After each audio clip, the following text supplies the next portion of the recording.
دلوقتي احنا معانا استاذ محمد ناصر وهنسالك حبه اسئله. مين احسن حارس مرمى في الدوري السنه دي؟ الشناوي. انهي واحد فيهم؟ بتاع الاهلي. واضح ان سيادتك رخم بس انا تمام. هعدي. مين احسن مدافع في الدوري المصري؟ في واحد مم. هو ما لعبش كتير مم. بس انا بحبه. مم. الونش. تمام. مين جنبه؟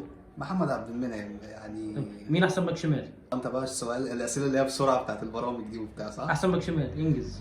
باك شمال فتوح. فتوح لا غنى عليه معلول.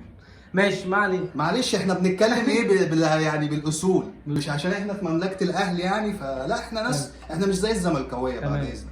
مين احسن باك شمال؟ علي معلول. مين احسن باك يمين؟ مش شايف حد بصراحه مش حاسس ان في حد جامد يعني. هتقول لي بقى محمد هاني وبتاع ماشي. محمد هاني الشيبي. على راسي والشيبي على راسي لازم اختار يعني. مم. الشيبي بصراحه مش عشان احنا في الاهلي برضه هنقول بقى ايه ونجامل محمد هاني وبتاع. مين احسن باك يمين؟ محمد هاني. احسن خط نص. لا المره دي هقول السوليه احنا في مملكه الاهلي. ديفندر. لو السوليه بيلعب علي ديفندر ديانج برضه. ولا حمدي فتحي؟ السوليه ما لعبش كتير. ماشي أكرم بس انا توفيق. شايف السوليه في الحته تمام دي. خلاص. بصراحه يعني وعبد قدام منه الله. عبد الله السعيد. عبد الله السعيد. مين قدام منه؟ طب مالك بتخوفني ليه؟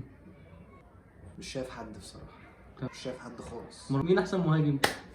احسن مهاجم؟ هو في مهاجم في مصر؟ لا. بنضحك على بعض. احسن هاف لمين؟ بصراحه مفيش غيره زيزو. تمام. مش عشان احنا برضه في مملكه الاهلي وبتاع.